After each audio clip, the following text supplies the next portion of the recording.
Assalamualaikum warahmatullahi wabarakatuh. Perkenalkan, nama saya Nuryanti dari Program Studi Pendidikan Teknologi Informasi. Di sini saya akan menjelaskan tentang Darul Ahdi wa Syahadah.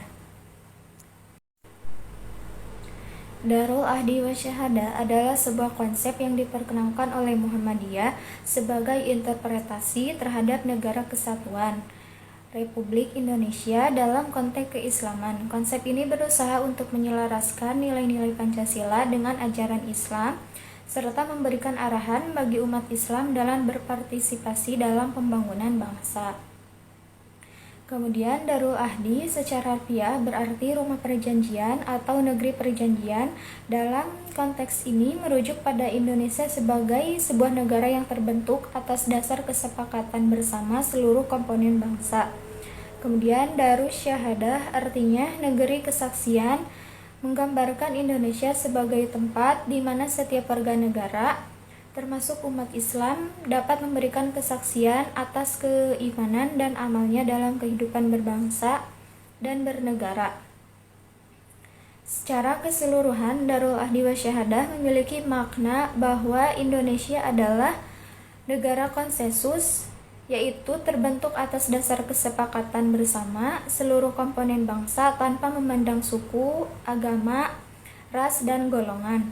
Yang kedua yaitu negara kesaksian, yaitu tempat di mana setiap warga negara, termasuk umat Islam, dapat membuktikan kesetiaannya terhadap negara dan menjalankan ajaran agama secara damai dan toleran. Dan yang ketiga yaitu negara tujuan, negara yang terus berupaya mewujudkan tujuan nasional, yaitu masyarakat yang adil dan makmur berdasarkan Pancasila. Dalam perspektif Muhammadiyah, konsep Darul Ahdi wa Syahadah menggambarkan pandangan mereka tentang keberadaan negara Republik Indonesia yang didasarkan pada Pancasila. Muhammadiyah percaya bahwa Indonesia adalah hasil kesepakatan dari berbagai elemen masyarakat yang memiliki latar belakang suku, bahasa, dan agama yang berbeda. Sebagai bagian dari umat Islam, Muhammadiyah juga sepakat dengan pendirian Negara Kesatuan Republik Indonesia yang berdasarkan Pancasila dan Undang-Undang Dasar 1945. Penerimaan Muhammadiyah terhadap NKRI dan Pancasila adalah hasil dari proses yang melibatkan berbagai kelompok. Sejatinya, ajaran Islam menurut Muhammadiyah memiliki sistem dan tatanan hidup dengan prinsip universalisme. Dalam konteks berbangsa dan bernegara, Pancasila telah dijadikan dasar falsafah hidup sebagai common sense. Darul Ahdi, apapun yang hendak dikembangkan di tanah air sejatinya merujuk pada falsafah Pancasila. Kemudian di sudut lain, ajaran Islam yang memiliki sistem dan tatanan hidup dengan prinsip universalisme dan kosmopolitanisme. Selanjutnya yaitu konsep Darul Ahdi wa Syahadah. Sejatinya ajaran Islam menurut Muhammadiyah memiliki sistem dan tatanan hidup dengan prinsip universalisme. Dalam konteks berbangsa dan bernegara, Pancasila telah dijadikan dasar dan falsafah hidup.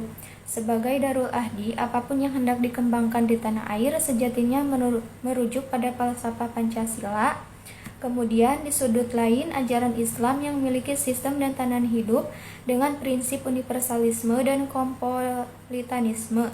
Sangat tepat jika disebut ekonomi Pancasila yang memiliki nilai-nilai universal dan berlandaskan maqasid syariah, yakni memberikan hak dan kewajiban yang sama bagi warga negara tanpa memandang perbedaan agama dan suku. Selanjutnya itu prinsip utama dalam Darul Ahdi wa Syahadah. Yang pertama, keesaan Tuhan atau Tauhid, yaitu konsep utama dalam Darul Ahdi adalah keyakinan akan keesaan Allah sebagai Tuhan. Ini adalah pokok ajaran Islam yang pertama dan utama. Yang kedua yaitu kesaksian terhadap risalah Nabi Muhammad SAW. Darul Ahdi wa Syahadah juga melibatkan kesaksian bahwa Nabi Muhammad adalah utusan Allah dan wahyu yang dibawanya adalah petunjuk hidup yang harus diikuti oleh umat manusia. Yang ketiga yaitu persatuan umat, yaitu dalam Darul Wahdi, umat Islam harus hidup dalam persatuan dan solidaritas, saling mendukung dalam menjalankan ajaran Islam, serta menegakkan syariat Islam di dalam kehidupan sehari-hari. Yang keempat yaitu penerapan ajaran Islam dalam kehidupan. Yaitu ajaran Islam yang diterima mulai wahyu, Al-Quran dan hadis harus diterapkan dalam segala aspek kehidupan, baik itu pribadi, sosial, ekonomi maupun politik. Selanjutnya yaitu implementasi dalam kehidupan masyarakat. Yang pertama, kesatuan umat dalam beragama. Darul Wahdi Wasya'adah mengajarkan pentingnya persatuan umat Islam di bawah satu tujuan, yaitu untuk mengabdi kepada Allah. Persatuan itu terlihat dalam berbagai aspek, baik dalam hal ibadah seperti sholat berjamaah, puasa, zakat, dan haji, maupun dalam kehidupan sosial yang saling mendukung dan menolong. Yang kedua yaitu kesaksian terhadap kebenaran. Setiap muslim diharapkan untuk menjadi saksi atas kebenaran agama Islam. Hal ini berarti bahwa mereka harus mempraktikkan ajaran Islam dalam kehidupan mereka dan juga mengajak orang lain untuk bergabung dalam komunitas yang bersatu dalam keesaan Allah. Yang ketiga yaitu keadilan sosial.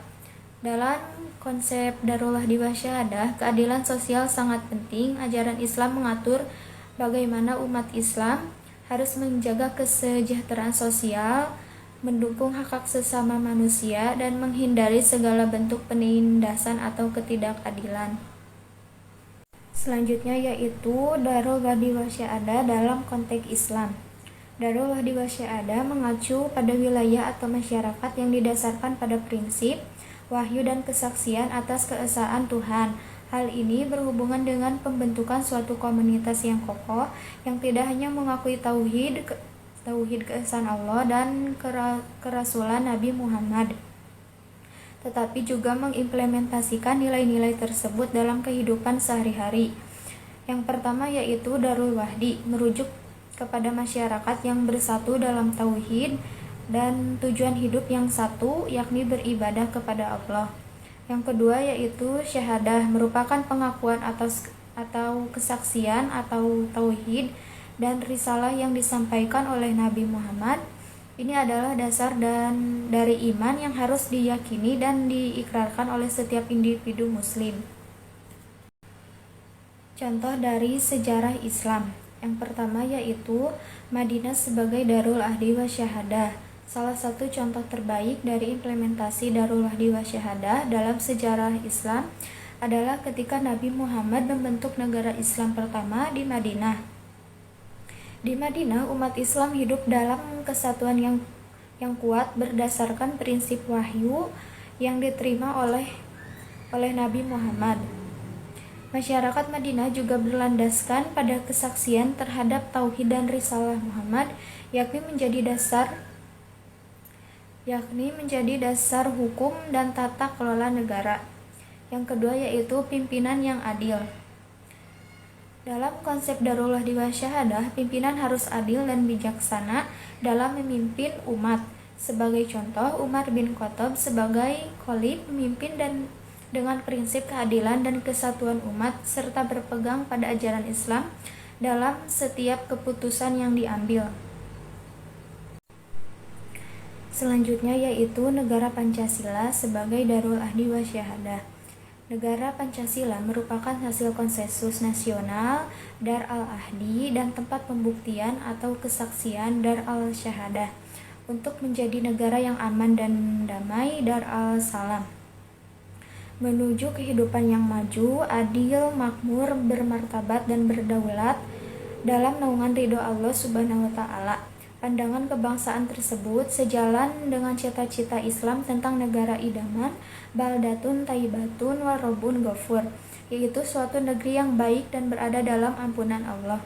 Negeri ideal itu berkelahi Allah karena penduduknya beriman dan bertakwa dalam Quran Surat Al-A'raf ayat 96. Kemudian beribadah dan memakmurkannya, Quran Surat Al-Zariyat 56. Menjalankan fungsi kekhalifahan dan tidak membuat kerusakan di dalamnya, Quran Surat Al-Baqarah ayat 11. Dengan demikian, dapat dinyatakan bahwa Pancasila itu Islami karena substansi pada setiap silanya selaras dengan nilai-nilai ajaran Islam. Dalam Pancasila terkandung ciri keislaman dan keindonesiaan yang memadukan nilai-nilai ketuhanan dan kemanusiaan, hubungan individu dan masyarakat, kerakyatan dan permusyawaratan, serta keadilan dan kemakmuran. Selanjutnya yaitu pandangan negara Pancasila sebagai Darul Ahdi wa Syahadah. Berangkat dari 3 latar belakang utama. Pertama, adanya kelompok-kelompok atau beberapa elemen masyarakat, terutama masyarakat muslim yang masih mempersoalkan relasi antara Islam dengan negara dan mempersoalkan negara Indonesia yang berdasarkan Pancasila. Kedua, adanya realitas bahwa sebagai bangsa ini secara ideologis belum merumuskan dengan sangat eksplisit dan membuat satu penjelasan akademik mengenai negara Pancasila itu. Ketiga, adanya sebuah realitas di mana masyarakat Islam dianggap sebagai ancaman terhadap negara Pancasila itu. Terkait dengan 3 realitas inilah, kemudian Muhammadiyah perlu membuat satu pernyataan bahwa secara organisasi Muhammadiyah menerima Pancasila sebagai bentuk ideal, baik yang bersifat filosofi maupun ideologis, bahkan juga secara konstitusional dalam hal berbangsa dan bernegara. Selanjutnya yaitu negara Pancasila menuju Indonesia berkemajuan sesuai dengan kepribadiannya. Yang pertama yaitu beramal dan berjuang untuk perdamaian dan kesejahteraan. Yang kedua itu memperbanyak kawan dan mengamalkan ukhuwah Islamiyah. Yang ketiga yaitu lapang dada, luas pemandangan dengan memegang teguh ajaran Islam. Yang keempat bersifat keagamaan dan bermasyarakatan. 5. Mengindahkan segala hukum, undang-undang, peraturan, serta dasar dan falsafah negara yang sah. 6. Amar ma'ruf nahi mungkar dalam segala lapangan serta menjadikan contoh teladan yang baik. Ketujuh yaitu aktif dalam perkembangan masyarakat dengan maksud islah dan membangun sesuai dengan ajaran Islam. Yang kedelapan yaitu kerjasama dengan golongan Islam manapun juga dalam usaha menyiarkan dan mengamalkan agama Islam serta membela kepentingannya.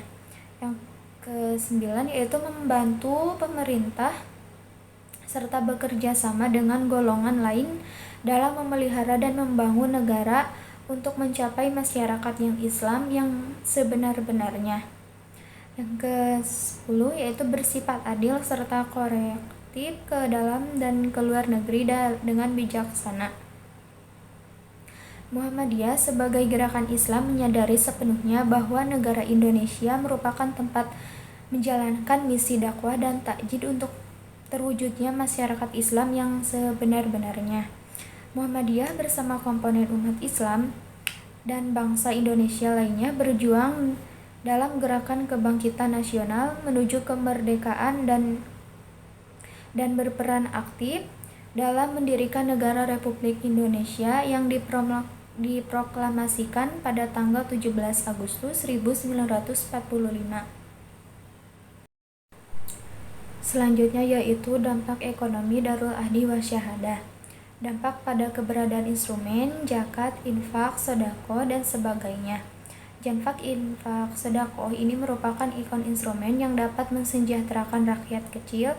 Menurut riset Piraj 2008 dan 2013, potensi zakat, infak, sedekah di Indonesia diperkirakan mencapai 80,3 triliun per tahun. Bahkan Asian Development Bank 2016 menaksirkan lebih besar yakni 100 triliun per tahun. Namun kenyataannya zakat yang terhimpun hanya 3 triliun hingga 4 triliun per tahun. Selain potensi zakat, infak, sedekah, juga potensi wakaf yang belum dioptimalkan. Selanjutnya yaitu dampak kebijakan ekonomi Darul Ahdi wa Syahadah.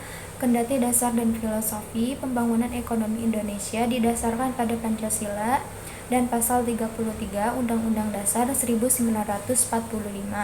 dalam kerangka konsep Darul Ahdi wa Syahadah yang orientasinya sesungguhnya memiliki kompatibilitas dengan ekonomi syariah, misalnya pada spirit usaha bersama atau berdasarkan atas asas kekeluargaan dan kerjasama syirkah. Di dalam faktanya, pembangunan ekonomi Indonesia diakui atau tidak mengacu pada sistem ekonomi kapitalisme. Dalam model sistem ekonomi kapitalisme itu, distribusi pendapatan untuk kebutuhan dalam negeri diatur secara global, bukan untuk kebutuhan seluruh penduduk per individu. Ekonomi tidak dibangun merujuk Capra 2005 dan Manan 2000 untuk memuaskan kebutuhan individu dan tidak untuk menyediakan pemuasan bagi tiap individu dan masyarakat. Ekonomi hanya difokuskan pada penyediaan alat yang memuaskan kebutuhan masyarakat secara makro dengan cara menaikkan tingkat produksi. Dan yang terakhir yaitu kesimpulan. Konsep Darul Ahdi wa Syahadah merupakan sebuah pandangan Muhammadiyah terhadap Negara Kesatuan Republik Indonesia yang menyelaraskan nilai-nilai Pancasila dengan ajaran Islam. Indonesia sebagai Darul Ahdi adalah negara yang terbentuk atas kesepakatan bersama seluruh komponen bangsa. Sementara itu, sebagai Darul Syahadah, Indonesia menjadi tempat bagi setiap warga negara termasuk umat Islam untuk membuktikan keimanan dan amalnya dalam membangun bangsa. Konsep ini menekankan pentingnya toleransi, moderatisme, dan partisipasi aktif umat Islam dalam kehidupan berbangsa dan bernegara. Dengan demikian, Darul Ahdi wa Syahadah menjadi landasan bagi umat Islam untuk menjadi warga negara yang baik dan berkontribusi positif bagi kemajuan Indonesia. Mungkin itu saja yang dapat bisa saya jelaskan. Mohon maaf bila ada tutur kata yang salah dalam penyampaiannya. Wassalamualaikum warahmatullahi wabarakatuh.